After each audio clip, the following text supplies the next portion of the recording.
Welcome to the weekly worship service of the First Church in Boston, a Unitarian Universalist congregation in the Back Bay. First Church offers this broadcast each Sunday morning from 11 a.m. to noon here at 88.9 FM WERS, a service of Emerson College. Reverend Edmund Robinson is minister of First Church. His sermon today is titled, "The Darkness Divine." Today, in honor of Black History Month, all musical selections will be from Black authors or composers. Music director and organist Gigi Mitchell-Velasco began today's service with the air from Suite No. 1 for organ by Florence Smith Price. She will now continue with a composition titled "Come Fill the Cup" by American composer and educator Adolphus Hailstork.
Good morning, and welcome to First Church in Boston's worship service this 27th day of February 2022. I'm Edmund Robinson, the interim minister, continuing the worship tradition of this church, which dates back almost 400 years. Our Paul Rudolph designed sanctuary in Boston's Back Bay has been closed except to worship participants up to today due to COVID, but today we reopen for live worship. We also welcome those joining us live streaming on Facebook and those who are joining on WERS FM 88.9, the radio station of Emerson College. We hope those joining off the premises will find this time to visit us in person some Sunday in the future when we can meet you. This Sunday, we honor Black History Month by several musical compositions created by Black composers and by some reflections on darkness from one of my colleagues, the Reverend Kristen Harper of the Unitarian Church in Barnstable. She has written a book called The Darkness Divine, which consists of original poetry and reflections on our conceptions of dark and light. Our opening words are a poem entitled One Being. We are one being, born from the same dark mother, blessed in equal measure, worthy of the intense love of the goddess. Over hundreds of thousands of years, we became lost. We were taken from our birthplace and forced into a vast new world, over lands now separated by water and deserts not once there, adapting to the strange environments in which we found ourselves. We grew, and our bodies changed to deal with the cold, the mountains, the plains, to deal with being migrants in strange new lands, with new food, new predators, new opportunities, to deal with the oppressive enslavement of those who had no right to own us or the land which they made us work, to fit into a world where freedom was promised but not always fulfilled. Our one being was splintered, fractured by those distorted by greed and power, creating distinctions they used to divide and conquer. And so we hunkered in our tribes, defending our position, creating differences where there were non-changing rituals, creating differences where there were none, changing rituals, customs, and traditions to fit with our new homes, keeping old ways secret in songs, dance, and prayer, far away from the dark mother who bore us. One day when life fades and the folly and illusion of our separateness is unmasked, we will merge back into our one being. Until then, the ache of our great loss will haunt us. Our opening hymn is not in the one in your order of service. It's 148, Let Freedom Span Both East and West. The choir will sing it. You're welcome to follow on in your book if you wish to, silently. 148, Let Freedom Span Both East and West.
Good morning. I'm Vivian Borick, your announcer and a member of First Church. The audio engineer for this broadcast is Craig Hildreth, the videographer is Masha Stepanova, and today's congregant reader is Lynn Benson. The anthem is a spiritual titled Walk in Jerusalem, arranged by Rollo Dilworth with Robert Winkley on piano. Today's featured soloist is bass baritone Keith Eric Brinkley, who will sing the musical offertory, My Soul's Been Anchored in the Lord, a spiritual arranged by Florence Smith Price. The closing postlude is another composition by Price titled Toccata from Suite No. 1 for organ. The newly named First Church Boston Musical Ensemble will sing hymns, also along with the congregation, from the Unitarian Universalist hymn book, Singing the Living Tradition. These include the closing hymn, number 149, Lift Every Voice and Sing.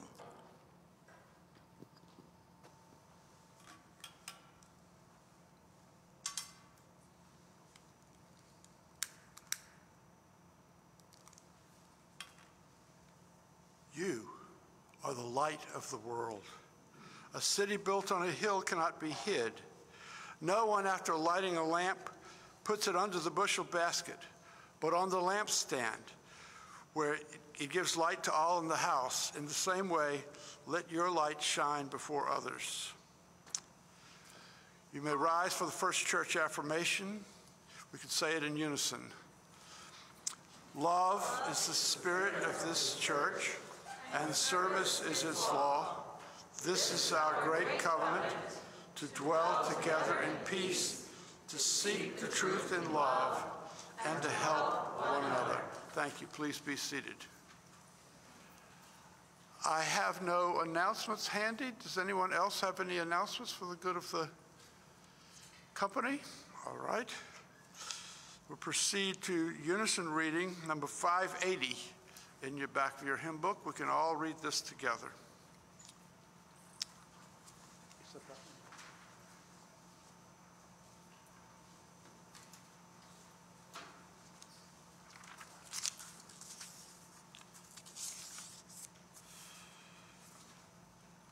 The task of the religious community. The central task of the religious community is to unveil the bonds that bind each to all. There is a connectedness, a relationship discovered amid the particulars of our own lives and the lives of others. Once felt, it inspires us to act for justice. It is the church that assures us that we are not struggling for justice on our own, but as members of a larger community. The religious community is essential, for alone our vision is too narrow to see all that must be seen, and our strength too limited to do all that must be done.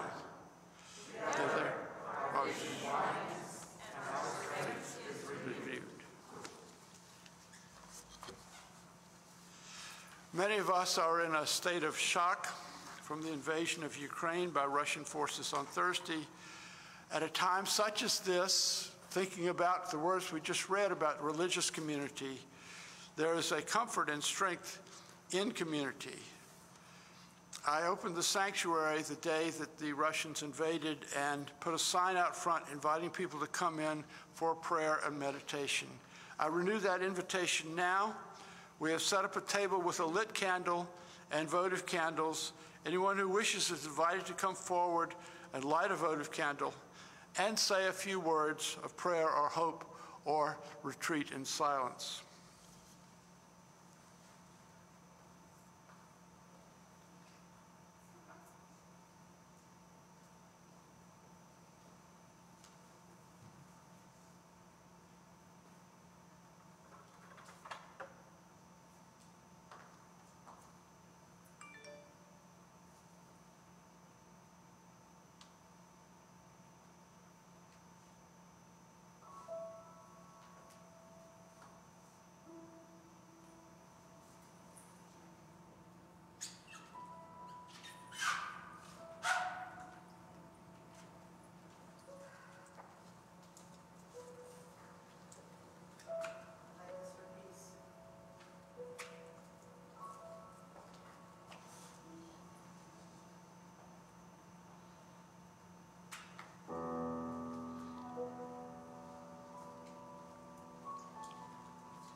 only measured in dollars, rubles, shekels, but in the people who do not have homes.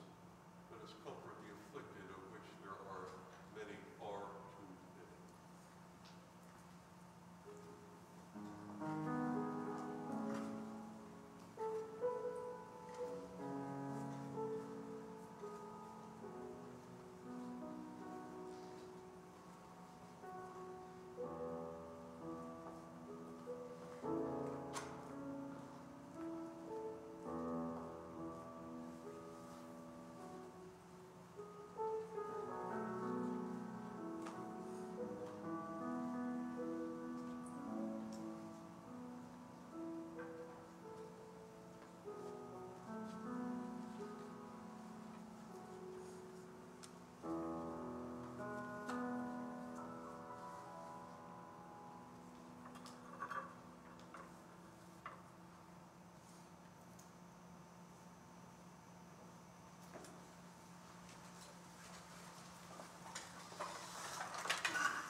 First Church in Boston, Unitarian Universalist at 88.9 FM WERS, a service of Emerson College. Today, February 27, 2022, the church reopened its doors at 66 Marlborough Street for live worship every Sunday morning. Our sermon reading will be done by Lynn Benson.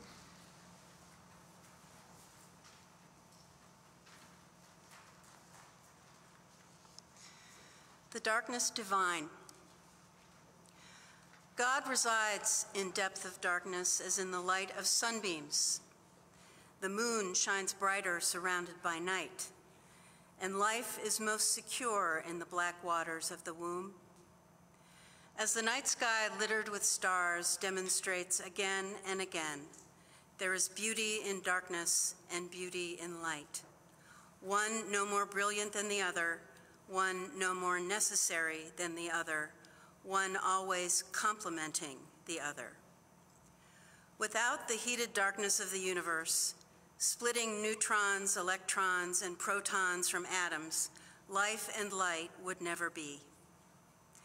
The task for us today is to recognize God in both, to see the divine in the rich brown earth, the textured black walnut, as well as the white snow and the pale pink jellyfish, to see the sacred in the panther and the swan, to embrace the dignity of the Black Madonna as it is embodied in the Virgin Mary.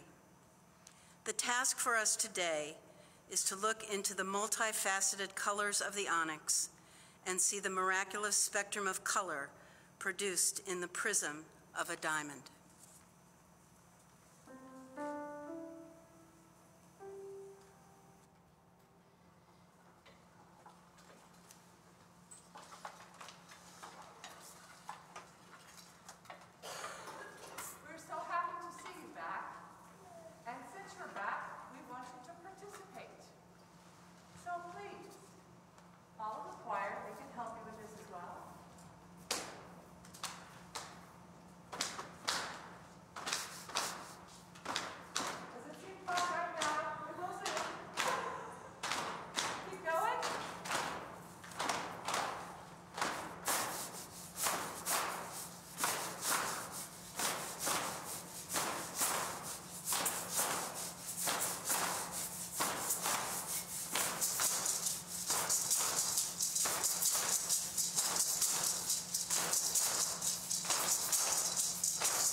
The darkness divine.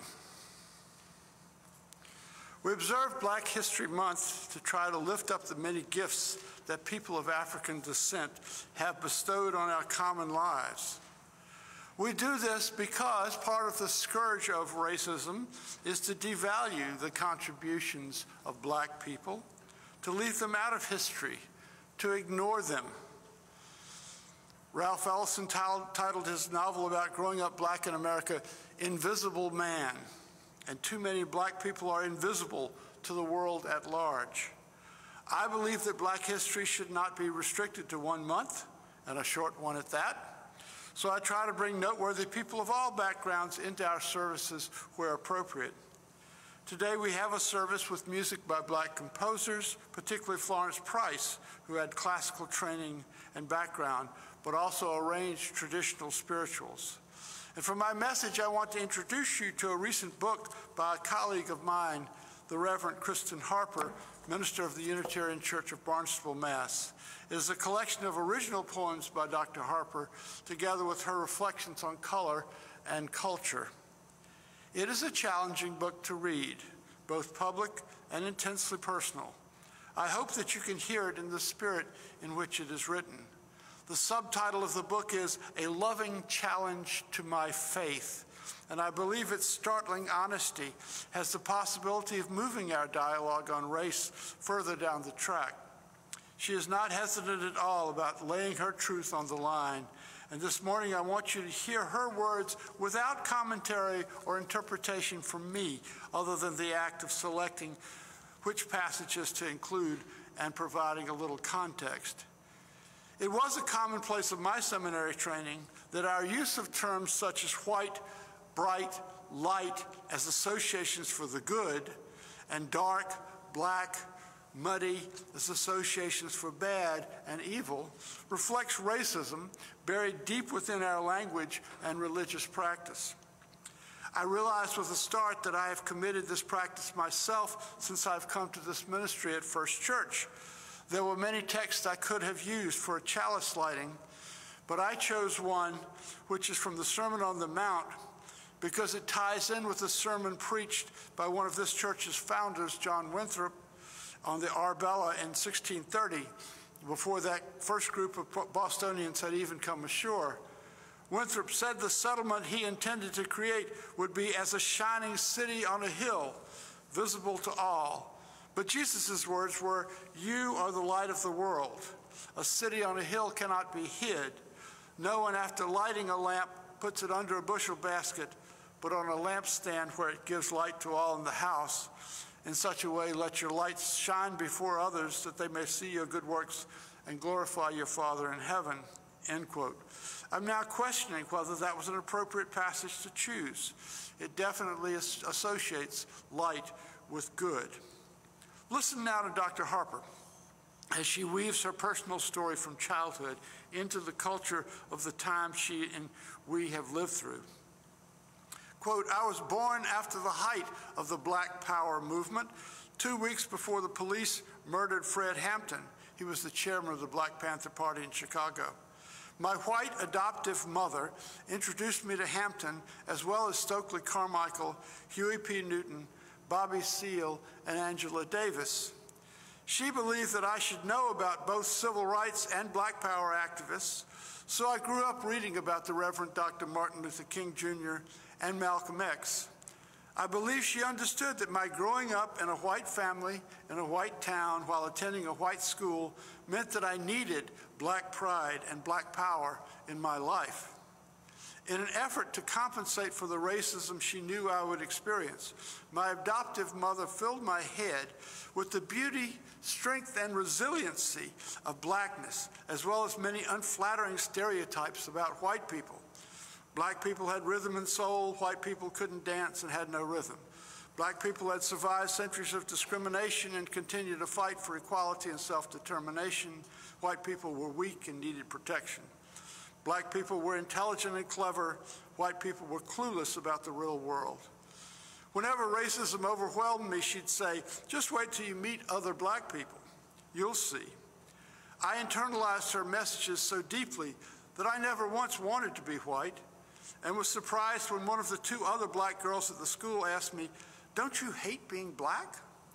But it never occurred to me. I loved my blackness. I was a descendant of the strongest race alive. Because of my adoptive mother's efforts to help me establish my black identity, I often wondered what was wrong with me that other people couldn't appreciate my beauty. Being black is a gift with a long and proud legacy, end quote. And at this point, Dr. Harper inserts one of her poems entitled, "The Stuff in My Bones."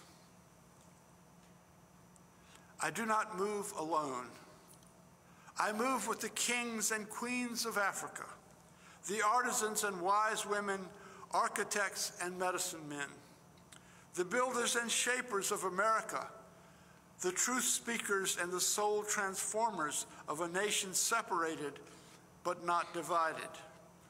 My beauty stretches back to the beginning, an emanation of love, wisdom, and strength, born from the glorious blackness of creation. My pride earned in the straight backs and raised chins, not bowed by the lash of the whip, the kick of the boot, or the slap of a hand, which will never master my spirit. I move with the souls of women who never gave up, who bore and buried me and buried life, dug up and rebuilt foundations of movements that altered laws and lives, the doers and creators of change. These black and brown women who carried communities on their shoulders were the invisible heroes in science, math, and education. They were nurses, doctors, paramedics, lab techs, and aides, cleaners and chefs, nannies and maids, mothers and aunts, grandmothers and sisters, neighbors and friends. They were more than silent shadows, hidden figures. I move with them in my heart, in my soul, in my bones. Dr. Harper's next chapter begins with the poem, "The Darkness Divine," which Lynn read so beautifully a few moments ago. After that, she sets out to understand and thus dismantle the racist use of color terms. Quote, "To begin the dismantling of our racist language, we first need a new theology of darkness, a new way to relate to the darkness, blackness, and brownness that surrounds us and to the people whose skin is often reflected in our disempowering language. Poetry can help us cultivate a different relationship with and to blackness and darkness. In the darkness exists a time for rest, a time for regeneration and healing, a time of letting go to relax in God's embrace." And when a UU minister has dropped that G word, you often wonder, what is their particular theology? So she runs right into the next paragraph. Quote, "As a spiritual humanist, I believe that which we call God, the energetic force of love and creation, is within us and around us, connecting and empowering us as we move toward one another and through the world. While there are many definitions of theology, I lead with a theology rooted in relationship with one another, the earth, God, the spirit of life, all that is holy, and the highest good that can occur when we recognize and affirm our interdependence. This relationship, both conscious and unconscious, impacts how we operate in the world, how we view and treat others, and how we respond to injustices in which we play a part." End quote. In the first creation story, this is me talking now, in the first creation story in Genesis, God's first creation was light. Kristen Harper wants to remind us that creation also takes place in the dark. Here is her poem, "Creation in Darkness." "In the beginning, there was darkness, a blackness that covered all, comprising the building blocks of creation, the nutrients and nurturing needed to birth the world. This dark womb pushed out the light that released the heavens and cradled the planets and stars adorning the universe. It formed the darkened earth from which all life emerged, and to which all life returns when our bodies take their final breath. It is the same darkness that shelters us from an unrelenting sun, that calls animals to a safe hibernation, that protects the germination of seed and bulb. Darkness signals an end to the hectic chaos of our days and lulls us to sleep and revitalization so that we can face the next challenge. There is peace in darkness and mystery and the unknown. And if we can rest in its grace, cease fighting to control it, we just might see in it the face of God. End quote. Let me remind you that I'm quoted extensively from the new book from Skinner House entitled The Darkness Divine by Reverend Kristen Harper, minister of the UU congregation in Barnstable. Dr. Harper uses etymology to make the case that the negative connotations of blackness and darkness came into Western languages about the time of the Age of Exploration, when European explorers first encountered peoples whose skin was darker and those who were not Christians. Two popes back in the 15th century gave their blessing to the explorers to do whatever they wanted with these indigenous people who would not be converted. This had worldwide implications for all the European powers. This is the doctrine of discovery that was implicated in slavery, expropriation, ethnic cleansing. It is still a legal principle with force today, though it's been condemned by many religious denominations, including our own and the Anglican Communion. In my ministry around the end of December, I've often staged a solstice celebration. We did one here last December, and we invited people to come into the dark. Dr. Harper is critical of the short duration of this type of practice, saying, quote, "Those who follow seasonal rituals have attempted to reclaim the dark times as an important part of the natural order of things, but still often focus heavily on the return of light and the sun. Apart from a period of waiting for the sun to return, the dark is rarely celebrated for what it brings to our lives. Relearning to appreciate the darkness takes intention and practice," end quote. Well, I try to bring the solstice celebration through an appreciation of the darkness, but perhaps we don't appreciate it as much as Dr. Harper does in this poem titled "Brave in the Dark." Why must my heart break at the setting of the sun, when darkness comes with loving hands to draw me into sleep? Is not the blanket of the night as warm as morning rays? Are not the stars that fill the dark sky connecting me to the world of dreams and imagination? Does not the blue blackness of night's expanse deserve our awe and admiration? Without the glare of light, I can finally see beyond the masks, beyond the robes that hide all imperfections, see the tears and rips and ragged scars that mark the truth hidden in the light. Yes, it takes sharp eyes to uncover the life beneath the dark ocean, but the yellows and oranges and reds contained there are just as magnificent as those on land.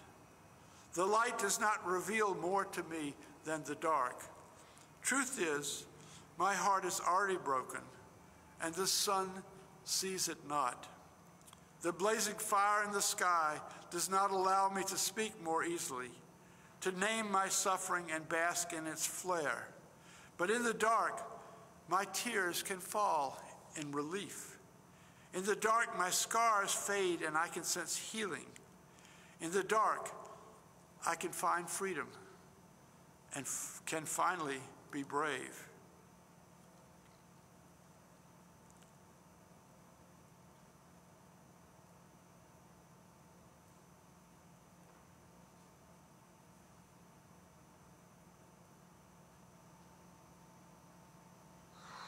Let me end with one of my favorite passages and one of my favorite poems in this great little book.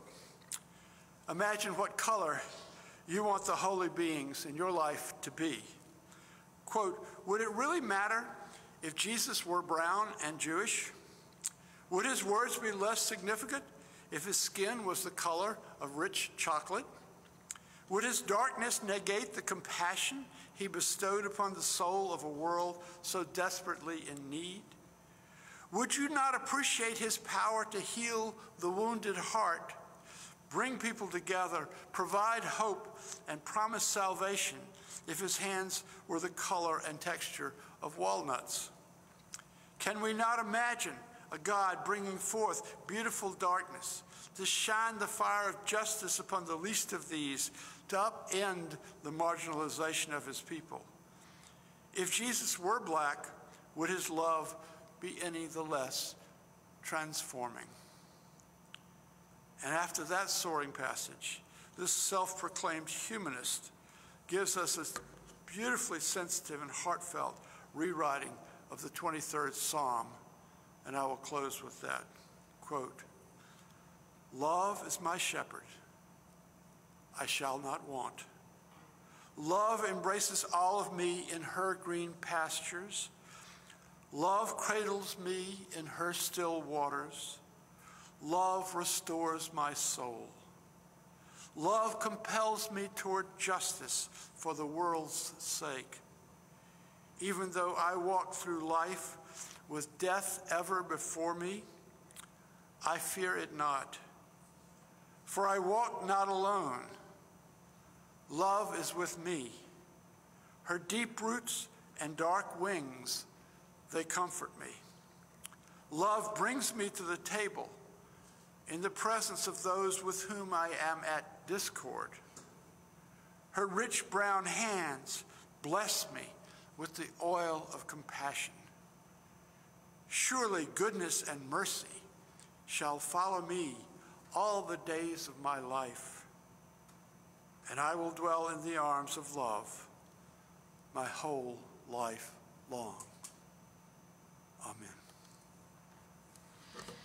You are listening to the Sunday worship service of First Church in Boston, Unitarian Universalist at 88.9 FM WERS, a service of Emerson College. We are located in the easy-to-spot contemporary building at the corner of Marlborough and Berkeley, designed 50 years ago by Paul Rudolph.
financial donation, please write a check out to First Church in Boston and mail it to 66 Marlborough Street, 02116. You can also donate using text messaging on your smartphone.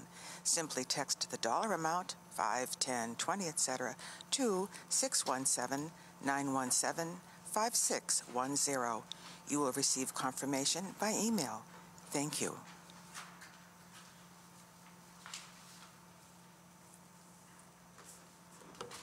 You may join me in extinguishing the chalice with the words in your order of service.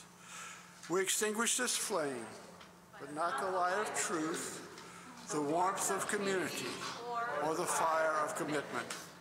These we carry in our hearts until we are together again.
May the light around us guide our footsteps and hold us fast to the best and most righteous that we seek. May the darkness around us nurture our dreams and give us rest so that we may give ourselves to the work of our world. Let us seek to remember the wholeness of our lives, the weaving of light and shadow in this great and astonishing dance in which we move. Amen. You have been listening to the weekly worship service of First Church in Boston, Unitarian Universalist, which this year is celebrating the 50th anniversary of its contemporary Back Bay building, designed by Paul Rudolph. If you'd like more information about programs, services, or membership at First Church, please visit the website firstchurchboston.org or send an email to office@firstchurchboston.org. Join us every Sunday at 11 o'clock here at 88.9 FM WERS, a broadcast service of Emerson College in Boston. I'm your announcer, Vivian Borick. Thank you for joining us this morning. We'll now hear our postlude, another work by Florence Price.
6 weeks. And I want to thank, though, the people who put these programs together while you were not there the last 6 weeks of working like Trojans, really, to put on a good service for the listeners. We didn't know how many people there were out there listening or watching. But it's good to see you back. And do tell your friends, we're back in business.